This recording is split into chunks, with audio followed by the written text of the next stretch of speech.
Meus amados irmãos, a graça e a paz do Senhor Jesus seja sobre nós. Amém. Amém. Eu quero convidá-los a abrir a palavra de Deus em Marcos, no Evangelho segundo escreveu João Marcos, capítulo 5.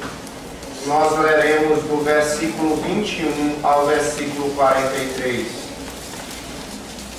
De pronto eu quero dizer que a minha alegria é esta, em poder servir aos irmãos mais uma vez, dentro do contexto dessa igreja local, trazendo a pregação da palavra do Senhor para esta amada igreja. Marcos 5, verso 21 ao verso 43.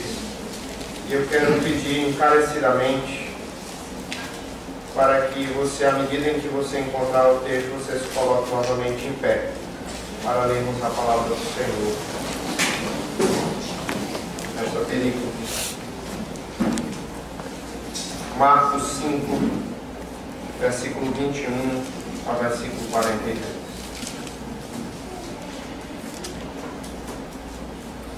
Assim diz a palavra do nosso Deus. Tendo Jesus voltado no barco para o outro lado, afluiu para ele grande multidão, e ele estava junto do mar. Eis que se chegou a ele um dos principais da sinagoga, chamado Jairo, e vendo-o, prostrou-se a seus pés, e insistentemente lhe suplicou: minha filhinha está à morte. Vem, impõe as mãos sobre ela, para que seja salva e viverá. E Jesus foi com ele. Grande multidão seguia, comprimindo-o. Aconteceu que certa mulher, que havia 12 anos, vinha sofrendo de uma hemorragia, e muito padecera à mão de vários médicos, tendo despendido tudo quanto possuía, sem contudo nada aproveitar, antes, pelo contrário, indo a pior.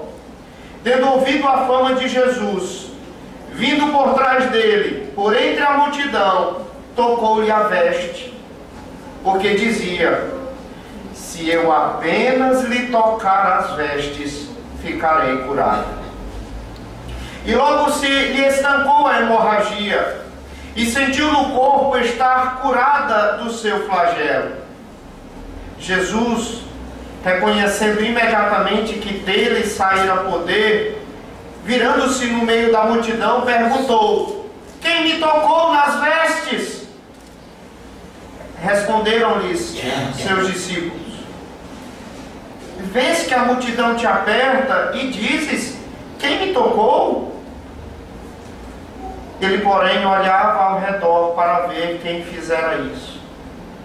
Então a mulher, atemorizada e tremendo, cônscia do que nela se operara, veio, prostrou-se diante dele e declarou-lhe toda a verdade. E ele lhe disse: filha, a tua fé te salvou. Vai-te em paz e fica livre do teu mal. Falava ele ainda quando chegaram alguns da casa do chefe da sinagoga, a quem disseram: tua filha já morreu, por que ainda incomodas o mestre? Mas Jesus, sem acudir a tais palavras, disse ao chefe da sinagoga: não temas, crê somente. Contudo, não permitiu que alguém o acompanhasse, senão Pedro e os irmãos Tiago e João. Chegando à casa do chefe da sinagoga, viu Jesus o alvoroço, os que choravam e os que pranteavam muito. Ao entrar, lhes disse: por que estáis em alvoroço e chorais? A criança não está morta, mas dorme. E riam-se dele. Tendo ele, porém, mandado sair a todos, tomou o pai e a mãe da criança e os que vieram com ele e entrou onde ela estava. Tomando-a pela mão, disse: Talitá cumi, que quer dizer: menina, eu te mando, levanta-te. Imediatamente a menina se levantou e pôs-se a andar, pois tinha 12 anos. E então ficaram todos sobremaneira admirados. Mas Jesus ordenou-lhe expressamente que ninguém o soubesse, e mandou que dessem de comer à menina. Amém. Amém. Curve a sua cabeça. Vamos orar ao nosso Deus. Senhor, a nossa esperança está em Ti. De que o Senhor possa falar conosco, ó Deus. Ó Deus, prepara os nossos corações para que, ó Deus, recebendo da Tua palavra instrução, o Teu Espírito Santo, ó Deus, possa aplicar toda a verdade em nossos corações. Esse é o desejo que temos. Ó Deus, nós queremos da Tua palavra, nós não queremos nada além dela e nem a quem, nós queremos a Tua palavra. Dá-nos, ó Deus, o alimento espiritual, como crianças, ó Deus, que precisam ardentemente do leite de sua mãe, assim nós precisamos da Tua palavra, Senhor. Sê conosco, ó Deus, fala conosco, ó Senhor. Não nos deixe, ó Deus, sair daqui da mesma maneira que entramos, mas nos dá, ó Deus, o fortalecimento devido da Tua palavra. Haja sobre nós, ó Deus, em nome de Jesus. Sê conosco. É assim que nós te oramos, que seja na Tua vontade. Amém. Amém. Podem sentar.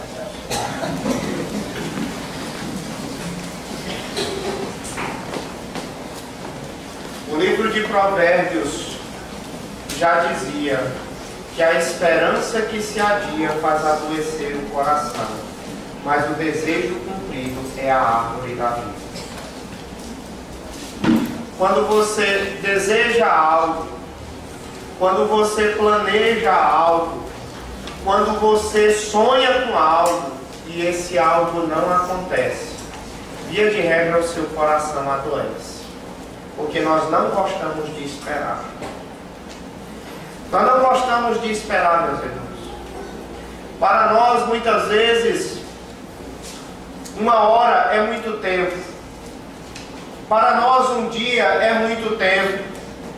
Que há de dizer uma semana, um mês, um ano. Nós não gostamos de esperar. Isso é consequência direta do nosso pecado. E nós vivemos lutando contra o tempo, dentro daquilo que nós entendemos como a nossa agenda ideal. Nós muitas vezes fazemos planos que daqui a tanto tempo, daqui a tantos dias, daqui a tantos meses, quem sabe alguns anos, nós conseguiremos aquele algo. E lutamos e nos empenhamos para aquilo. Mas muitas vezes as coisas não acontecem de acordo com como nós planejamos. E muitas vezes o nosso coração adoece. Esse texto fala a respeito disso também. E de como Jesus, Ele não apenas é o Redentor do nosso pecado, mas o Redentor do nosso tempo também. Mostrando que muitas vezes a nossa agenda não anda de acordo com a agenda dele, porque a agenda dele é melhor do que a nossa. Porque Ele sabe o que é melhor para nós.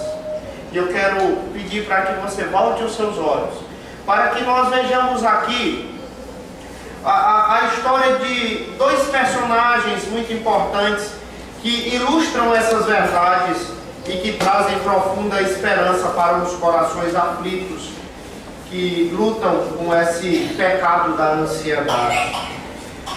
A partir do versículo 1, o evangelista Marcos, ele registra o encontro de Jesus com um líder religioso chamado Jairo, um dos chefes da sinagoga.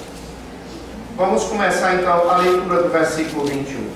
O texto diz assim: tendo Jesus voltado no barco para o outro lado. Que outro lado era esse? Que outro lado era esse? Se você ler o capítulo 5, você vai perceber que era o outro lado do mar da Galileia, ou seja, Cafarnaum. O Senhor Jesus Cristo, ele estava tendo seu ministério ali em Cafarnaum, em outro tempo, e aí ele pegou um determinado barco e atravessou o mar da Galileia para ir até a região de Gadara. Lá ele expulsou uma legião de demônios que atormentavam o homem. Os moradores daquela região não gostaram daquilo e como que expulsaram o Senhor Jesus Cristo. E aí o que é que o Senhor Jesus Cristo fez? Ele voltou do barco. Ele foi para o outro lado, ou seja, o outro lado do mar da Galileia, retornando para a cidade de Cafarnaum. E lá o texto diz, no restante do versículo 21, que ele foi calorosamente recepcionado por aqueles moradores. Veja só como o texto diz. Versículo 21. Diz assim, leia comigo, por favor. Versículo 21 e 22. Tendo Jesus voltado do barco para o outro lado, afluiu para ele grande multidão, e ele estava junto do mar. Eis que se chegou a ele um dos principais da sinagoga, chamado Jairo, e vendo, prostrou-se a seus pés. Aqui nós temos uma cena no mínimo inusitada. Nós encontramos aqui um homem que era uma autoridade daquela região. Ele era um homem importante. Ele era um daqueles homens que sentavam sempre nos primeiros lugares de qualquer evento. Ele era um homem extremamente importante, conceituado, ele era uma autoridade, ele tinha uma posição. Mas aqui ele tem uma postura um tanto quanto curiosa. O texto diz que ele se prostra diante de um carpinteiro. Porque era justamente isso que o Senhor Jesus Cristo ele tinha como profissão. Ele era um carpinteiro, ele era um galileu, mas agora um homem muito importante chamado Jairo vem e se prostra diante dele, se joga aos pés dele. Isso não é uma coisa comum, meus irmãos. Nem naquela época, nem nos dias de hoje. Nós não encontramos as pessoas importantes deste mundo se jogando no chão para a gente que tem uma profissão, em tese, menos importante, considerada pelo público. Ninguém faz essas coisas por qualquer coisa. Havia um problema muito sério, havia algo que motivava o coração de Jairo, daquele homem tão importante, para ele fazer isso. Existia uma coisa que agoniava o coração dele, existia alguma coisa que fazia com que ele se humilhasse para que aquela coisa de fato e de verdade estivesse acontecendo. O que era? O que era que motivava ele? Marcos nos conta a razão, no versículo 23 e 24. Veja só. Qual era a razão pela qual ele se prostrou diante do Senhor Jesus? Veja só. Versículo 23 e 24. Leia comigo. Insistentemente lhe suplicou: minha filhinha está à morte. Vem, impõe as mãos sobre ela, para que seja salva e viverá. E Jesus foi com ele, grande multidão seguia contra mim. Ele se prostrou diante de Jesus por uma razão assim muito importante. A filhinha dele estava prestes a morrer, ela estava na antessala da morte. E nessas horas, quando a sua filhinha, quando o seu filho está à beira da morte, não importa se você é rico, não importa se você tem um PhD, não importa se a sua família tem um sangue azul, não importa. Você precisa desesperadamente de ajuda. E eu me recordo muito bem na minha adolescência, uma viagem que fiz com o meu pai, lá no interior do Ceará, para um determinado compromisso dele, e eu estava acompanhando.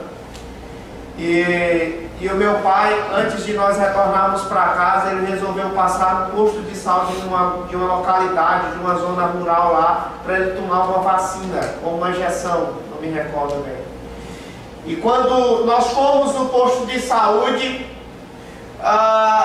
o meu pai estava tomando a vacina, quando de repente a gente encontra um homem gritando e gritando muitíssimo: socorro, socorro, a minha filha, a minha filha, a minha filha. Era um deputado federal. Era talvez o político mais conhecido e mais prestigiado daquela região. A filha dele havia engolido uma moeda. A filha dele estava engasgada. E só tinha técnica de enfermagem lá no posto. Naquele momento, aquela técnica de enfermagem era a pessoa mais importante do mundo para aquele homem. E ele, como que desesperadamente, ele disse: salve a minha filha, ajuda ela, não deixe que ela morra. As esperanças dele estavam concentradas na técnica daquela mulher. Se você é pai, você sabe muito bem disso que eu estou falando. E você consegue imaginar a angústia daquele pai? Você consegue imaginar aquilo que se passava dentro do coração daquele pai, de repente reaver a sua filhinha das garras da enfermidade, do calabouço da morte? Você consegue dimensionar o que passava dentro do coração daquele pai? Foi por isso que aquele homem foi até Jesus. E cá para nós, meus irmãos, muitas vezes o nosso sofrimento se constitui em um dos caminhos que Deus muitas vezes nos leva até Cristo. Quando isso ocorre, quando os nossos sofrimentos nos fazem com que nós nos prostremos diante de Cristo, eles estão fazendo mais bem para nós do que mal. Eles se tornam grandes bênçãos quando nos conduzem até a Cristo. Se esse for o seu caso, quem sabe você hoje está passando por um grande problema, e uma grande tribulação, e uma grande angústia, e você vem a Cristo reconhecendo o seu pecado. Eu quero lhe dizer aquilo que certo pregador certa vez disse. Ele disse assim, escute bem: não há lugar na terra mais alto do que aos pés de Jesus. Porque cair aos pés de Jesus é estar em pé. Aqueles que caem sobre os seus pés um dia estarão à sua destra.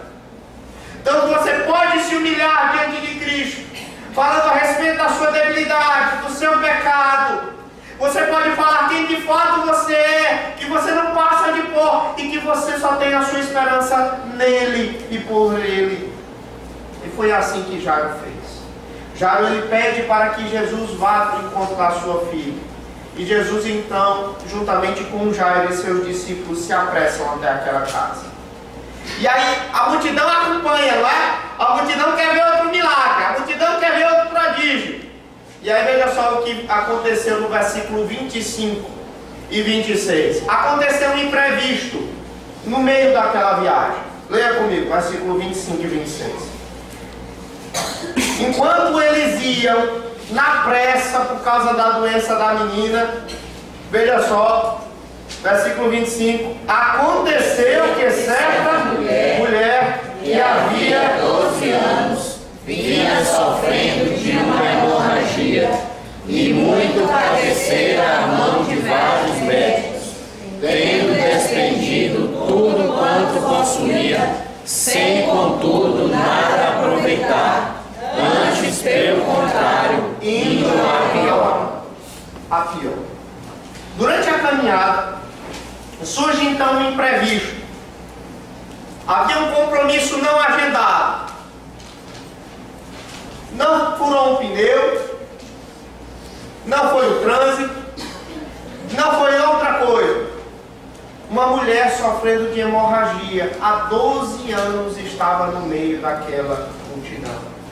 Que sofrimento prolongado, não é? Não são 12 horas, não são 12 dias, não é um ano, são 12 anos que ela estava no meio do sofrimento. Essa mulher hemorrágica, ela buscou a cura durante 12 anos. E o texto nos diz que, em vez de melhorar nas mãos dos médicos, ela estava indo a pior. O tratamento dela não ajudou. Ela não teve melhora alguma. Pelo contrário, ela piorava. Irmãos, ela não vinha sofrendo apenas com a doença, mas também com os tratamentos. É isso que o texto está dizendo. Os médicos, eles diziam a respeito do que ela tinha, tentavam alguma solução, mas em vez de melhorar, ela fazia era piorar. Se não bastasse, o texto diz que ela tinha gastado tudo quanto possuía, seus recursos que foram economizados durante o tempo. Então o que acontece? Todas as alternativas da medicina já haviam se esgotado, pois é essa mulher que vai parar Jesus no meio do caminho. Veja o que ela fez, versículo 27 ao versículo 30. Veja o que foi que ela fez. Tendo ouvido a fama de Jesus, vindo por trás dele, por entre a multidão, tocou-lhe a veste, porque dizia: se eu apenas me tocar as vestes, ficarei curada. E logo se lhe estancou a hemorragia, e sentiu no corpo estar curada do seu flagelo. Jesus, reconhecendo imediatamente que dele saíra poder, virando-se no meio da multidão, perguntou: quem me tocou nas vestes? Então o texto aqui está dizendo que ela foi até Jesus. A multidão estava comprimindo Jesus, apertando Jesus, mas essa mulher teve a atitude e a força de chegar até Cristo Jesus e tocar-lhe as vestes. E aí o texto diz que ela foi curada. Ela foi curada. Porque ela dizia: se eu apenas lhe tocar as vestes, ficarei curada. Irmãos, isso é algo muito sério, sabia? O que essa mulher fez aqui era algo seríssimo, gravíssimo. E eu gostaria de pedir que você deixasse esse texto marcado e você fosse em Levíticos, no capítulo 15, versículo 25. Existe um propósito teológico aqui, que Marcos procura registrar para que nós entendamos. Levíticos, capítulo 15, versículo 25.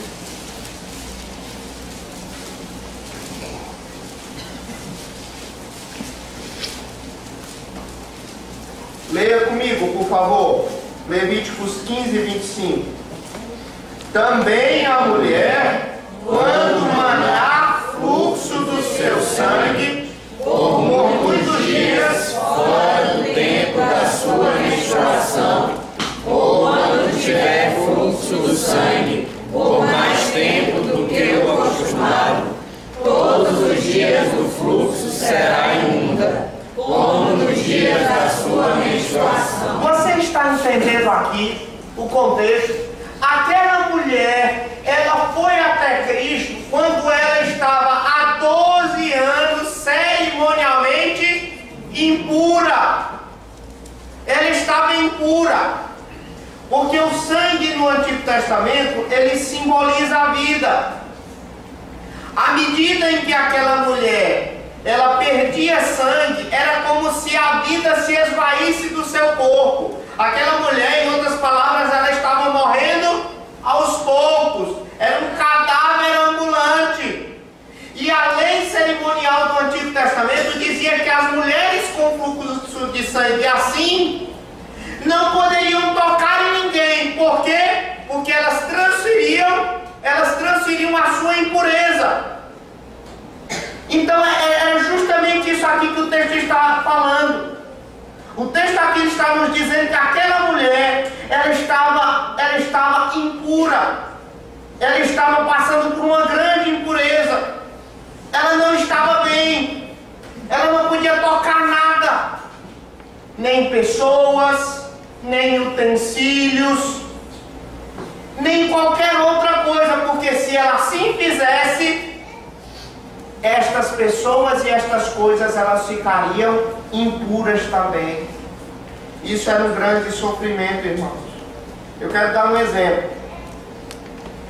Se você estivesse nessa situação que essa mulher estivesse, se você deitasse numa cama, toda coisa ou toda pessoa que tocasse nessa cama ficaria impura também. Aquela cama se tornaria impura. Era por isso que aquela mulher não podia se relacionar com as pessoas. Ela deveria viver isolada de tudo e de todos. Ela não podia abraçar ninguém. Ela não podia apertar na mão de ninguém. E foi por isso que ela chegou anonimamente até Jesus. Ela chegou por trás de Jesus, porque ela sabia que não podia tocar em Jesus. Mas o que foi que ela fez? Ela tocou em Jesus. E o que foi que a Bíblia nos diz que aconteceu com ela? Ela foi curada. Ah, meus irmãos, mas eis a glória que esse texto nos mostra. Isso aqui é um prenúncio da cruz. O único que é puro, Jesus Cristo, ele se torna impuro para purificar todos os impuros. Essa é a troca maravilhosa.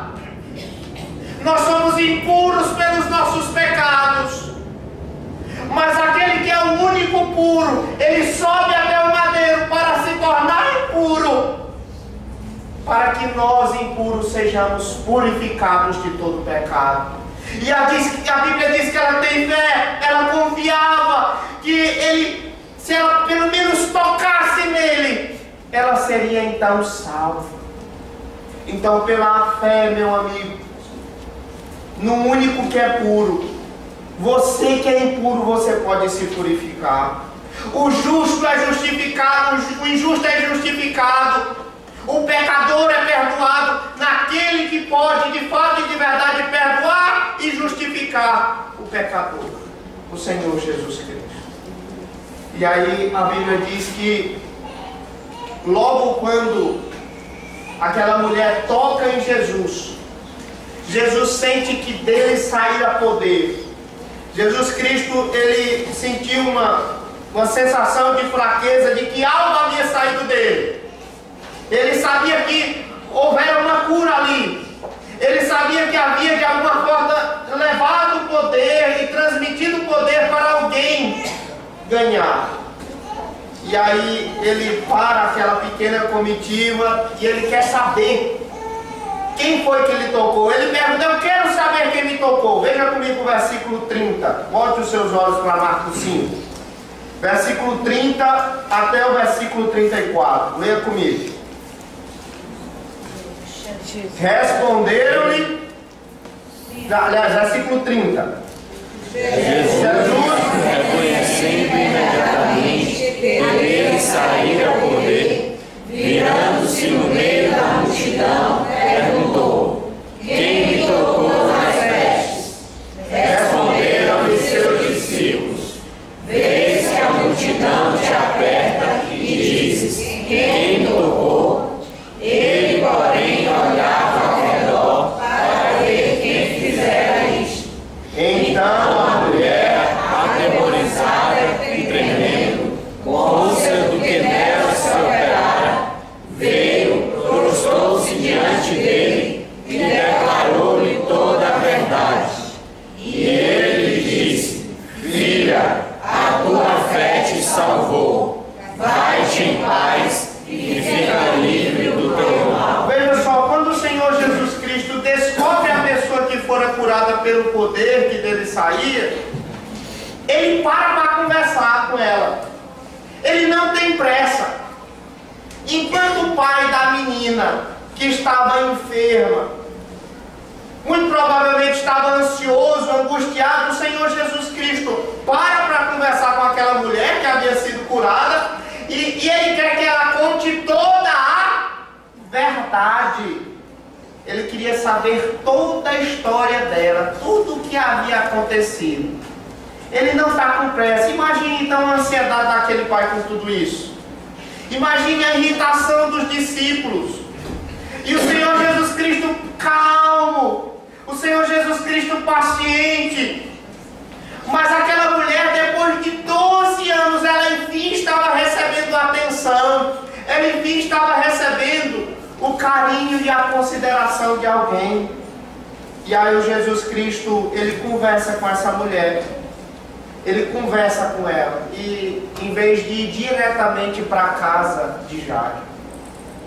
Se Jesus Cristo fosse um médico, eu não sei se aqui na igreja tem algum médico presente, mas se o Senhor Jesus Cristo fosse considerado um médico, ele estaria quebrando uma das prioridades do atendimento de um hospital. Porque se aquela mulher que fazia 12 anos chegasse no hospital, juntamente com aquela menina que estava enferma e prestes a morrer, em tese era para o médico ele atender quem?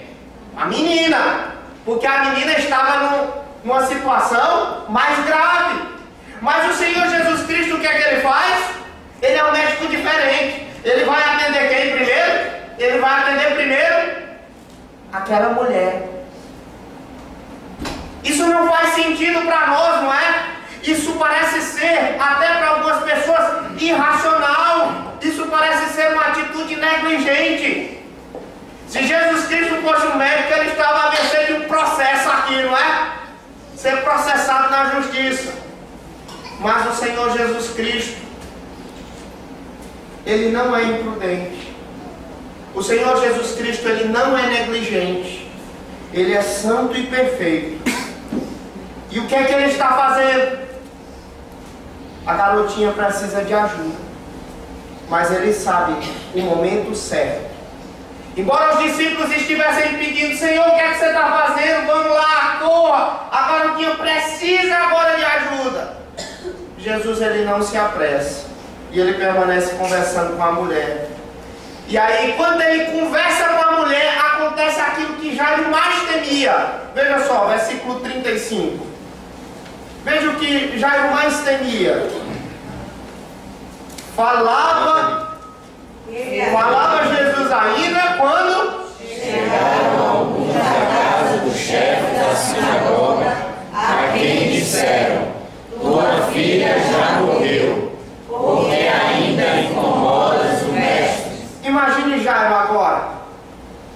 Sua filha morreu, Jairo. A história acabou, Jairo. As esperanças terminaram. A causa está perdida. Jesus Cristo tem outras coisas para fazer. Não perca mais tempo. Vamos velar logo sua filha. Vamos sepultar logo sua filha. Mas Jesus Cristo, note a calma dele no versículo 36. Veja só.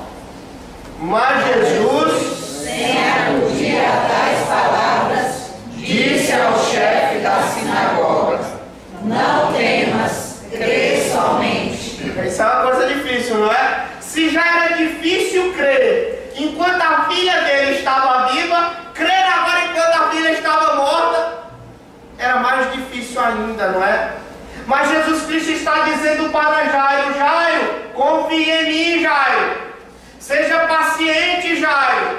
Eu sei o que eu estou fazendo, Jairo. Não existe necessidade de pressa, Jairo. Se acalma, Jairo.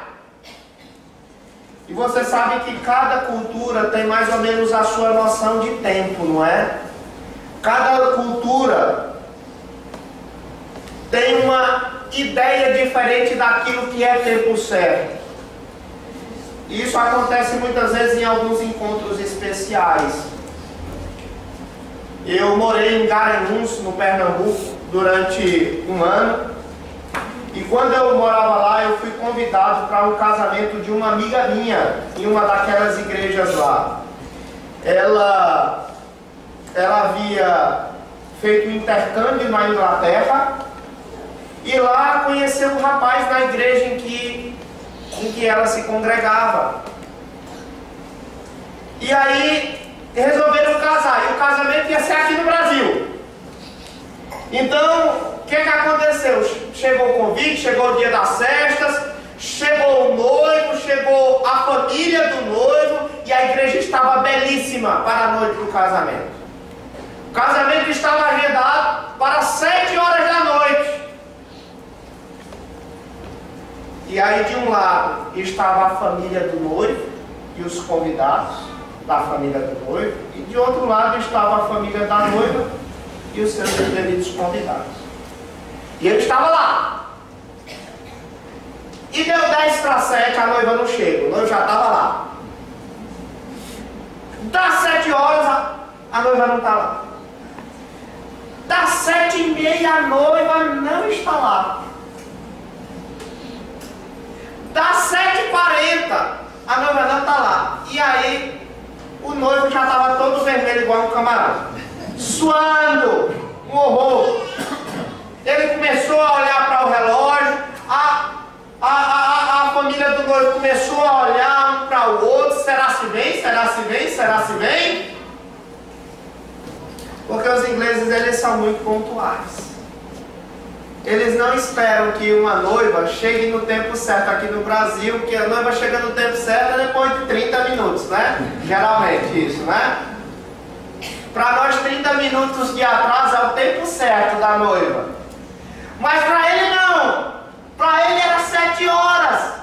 E aí eles ficavam se cochichando, a família do noivo, será se ela vem, será se ela não vem? O tempo é algo relativo para nós. Todos nós temos uma noção de diferente disso ser. Este é o momento certo. Esta é a hora certa, e não aquela. Mas a noção de Deus, do tempo de Deus, nos deixa muitas vezes perplexos. Não importa se você é brasileiro, não importa se você é inglês. Sua graça, a graça de Deus e a providência de Deus muitas vezes nos constrange.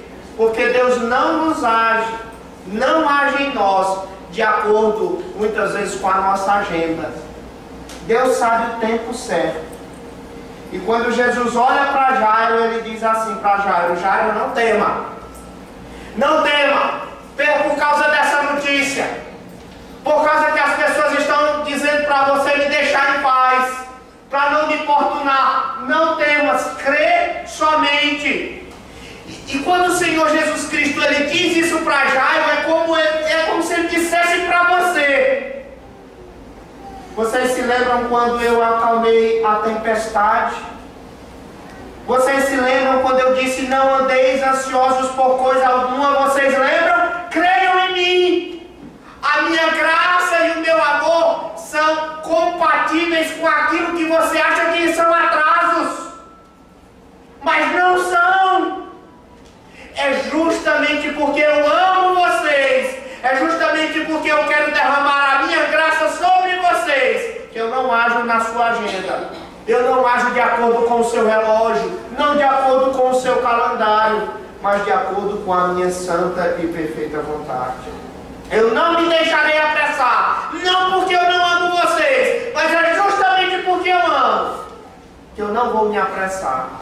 Eu sei o que eu estou fazendo, tão somente crê. E aí, meus irmãos, o texto no versículo de número 37 diz que acontece uma coisa maravilhosa. Veja só, ele vai até a casa e veja só a reação das pessoas ao redor. Veja só, versículo 37 ao 40, a primeira parte do versículo 40. Leia comigo. Contudo, não permitiu que alguém o acompanhasse, senão Pedro e os irmãos Tiago e João. Chegando à casa do chefe da sinagoga, viu Jesus o alvoroço, os que choravam e os que pranteavam muito. Ao entrar lhes disse: por que estáis em alvoroço e chorais? A criança não está morta, mas dorme. E riam-se dele. Quando o Senhor Jesus Cristo e aquela comitiva chegam à casa, está todo mundo chorando. E naquela época, era muito comum as pessoas mais ricas de posse, elas contratarem pranteadores profissionais. E aí tinha muita gente que era contratada na hora do velório para gritar. Ai, ai, ai, ai, ai. Talvez fosse o caso aqui. E aqui eles estavam chorando pela morte da menina. E aí o Senhor Jesus Cristo chega lá e diz o seguinte: ó, para todo mundo de chorar. Acaba com esse choro. Sabe por quê? Porque a menina não morreu. A menina está dormindo. Ela está tirando uma soneca. Ninguém fica chorando. E aí o povo olhou para Jesus e disse: esse rapaz aqui não está entendendo nada. Ele veio aqui foi para fazer uma piada. Não, meu amigo, não é bem isso. Todo mundo sabia que a criança estava morta. Irmãos, e se você ler o Evangelho de Mateus e você ler o Evangelho de Lucas, esses dois evangelhos dizem claramente que a criança ela estava morta. Que aquela criança ela não estava dormindo, mas que aquela criança ela estava morta. Ela morreu de morte morrida, tá? Ela morreu para valer. Ela morreu mesmo. Ela estava inteiramente morta. Mas por que Jesus Cristo falou isso então? Por que o Senhor Jesus Cristo disse que aquela menina ela estava simplesmente dormindo? Por quê? Parece muito estranho, não é? Não parece? Mas a resposta está naquilo que o Senhor Jesus Cristo faz em seguida. Veja o restante do versículo 40 até o versículo 42. Leia comigo. Tendo ele, porém, mandado sair a todos, tomou o pai e a mãe da criança e os que vieram com ele, e entrou onde ela estava. Tomando-a pela mão, disse: Talitá cumi, que quer dizer: menina, eu te mando, levanta-te. Imediatamente a menina se levantou e pôs-se a andar, pois tinha 12 anos. Então ficaram todos sobremaneira admirados. O Senhor Jesus Cristo foi até o leito onde jazia aquele corpo inerte. E aí ele senta-se ao lado da menina, toma-lhe pela mão e lhe diz duas palavras em aramaico. A primeira palavra em aramaico é talitá, que literalmente significa menina. Mas o sentido dela é ainda mais profundo, que a tradução muitas vezes não deixa a gente captar bem. Porque o Senhor Jesus Cristo aqui, esse nome Talitá, ele está no diminutivo, tá? Era uma forma carinhosa dele se referir à menina. E era dessa maneira que os pais geralmente chamavam as suas filhinhas, Talitá. Então, se eu fosse parafrasear esse nome, essa expressão, seria assim: filhinha, meu amorzinho, em outras palavras. É isso que significa, é meu amorzinho, minha pequenininha, minha queridinha, mais ou menos isso. E a segunda palavra é a palavra cumi, que significa levanta. Não significa ressuscita, significa levanta. Sabe o que é que o Senhor Jesus Cristo está fazendo? Você sabe o que é que o Senhor Jesus Cristo está fazendo?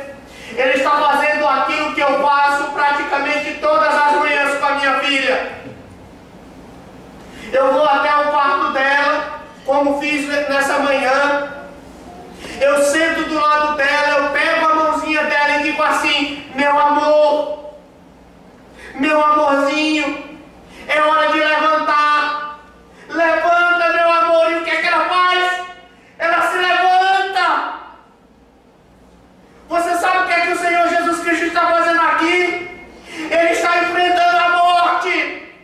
Ele está enfrentando o mais terrível de todos os nossos adversários e inimigos. Ele está tratando sobre aquele que é o mais implacável e mais inexorável inimigo da raça humana. Ele está tratando da morte. A morte é o nosso rei dos terrores. Mas Jesus Cristo é mais poderoso do que a morte. E ele está dizendo: olha, a morte para mim é uma coisa tão pequena, é uma coisa tão fraca, que a morte para mim é como se fosse um sono. Por isso, meu amorzinho, levanta. Jesus Cristo, ele não é apenas aquele que lhe torna puro da sua impureza, é aquele que é capaz também de te ressuscitar dos teus pecados, de fazer ressuscitar você de entre os mortos E isso com um poder que é profundamente superior a tudo quanto nós imaginamos. Para ele, o ressuscitar dos mortos é como que acordar uma criancinha de 12 anos para ir para o colégio. E aí o Senhor Jesus Cristo está tratando disso. As chaves da morte estão na sua mão. E aí o apóstolo Paulo pergunta: onde está, ó morte, a tua vitória? Onde está, ó morte, o teu aguilhão? Graças a Deus que nos dá a vitória por intermédio de nosso Senhor Jesus Cristo. E um dia Ele tragará a morte para sempre. E a Bíblia diz que Ele enxugará de nossos olhos toda a lágrima. Mas os atos de Jesus não são apenas poderosos, eles são amorosos também. O Senhor Jesus Cristo, Ele não apenas levantou aquela menina da morte, mas também mostrou amor por ela. E segurou na mão dela e chamou ela de meu amorzinho, de Talitá. E esse segurar na mão é um ato muito simbólico. A minha filha, se existe uma coisa aterrorizante para ela, é que no meio da multidão ela soltar a minha mão. Porque enquanto ela está segura na minha mão, ela se sente em paz, ela se sente segura. Mas basta ela sair das minhas mãos, ela se sente aflita. Mas Jesus é o nosso Pai Supremo, que nos levará pela mão e nos conduzirá pela noite mais escura das nossas vidas. O Senhor do Universo, aquele que colocou as estrelas, cada um no seu devido lugar, Ele pega na nossa mão e diz: meu amorzinho, é hora de levantar. Eu vou vencer a morte por você. Por que é que nós precisamos então, irmãos, apressar esse Deus Todo-Poderoso? Por que é que nós precisamos apressar esse Deus que é tão amoroso conosco, que nos trata com tanta ternura? Porque muitas vezes ficamos impacientes então com alguém assim. Mas Jesus nos segura pela mão e nos conduz pela noite mais escura da nossa vida.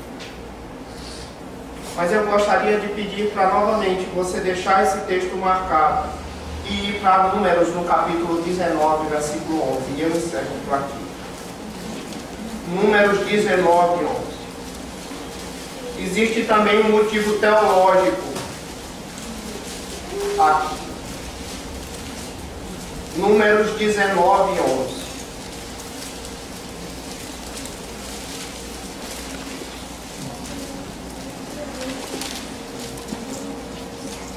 Leia comigo, por favor.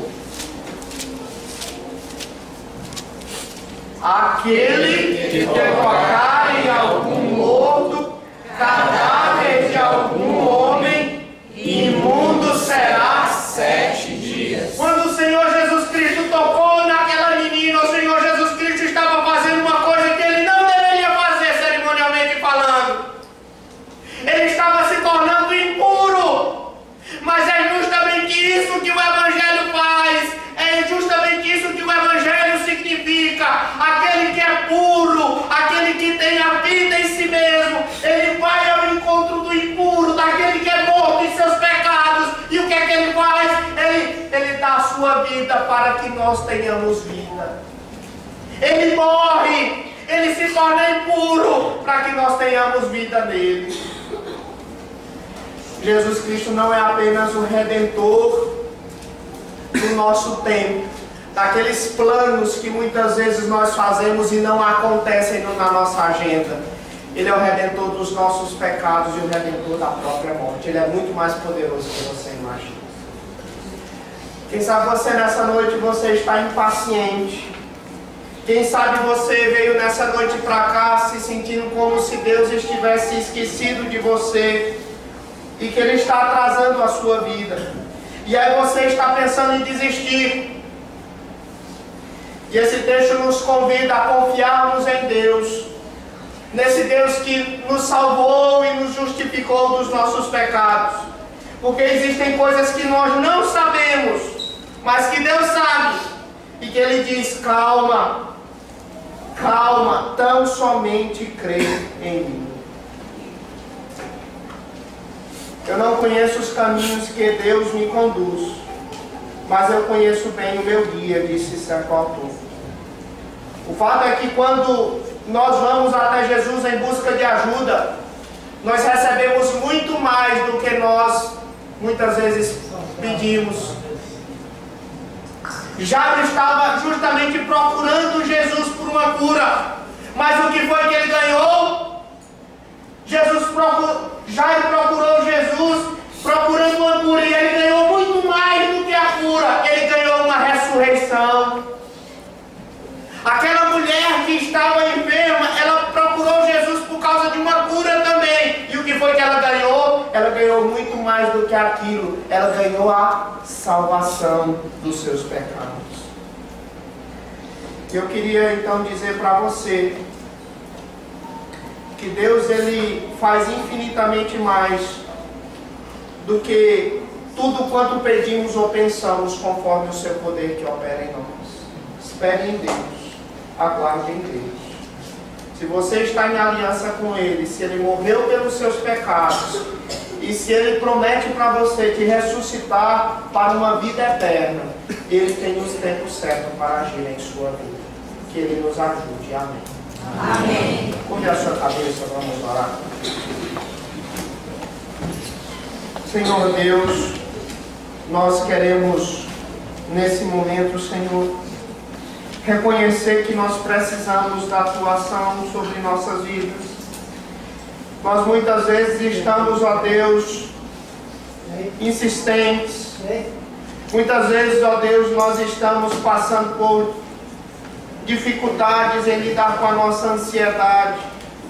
Mas o Senhor, que não apenas é o Redentor do nosso tempo, mas o Redentor dos nossos pecados e o Redentor da nossa morte, o Senhor conduz a história de forma santa e perfeita.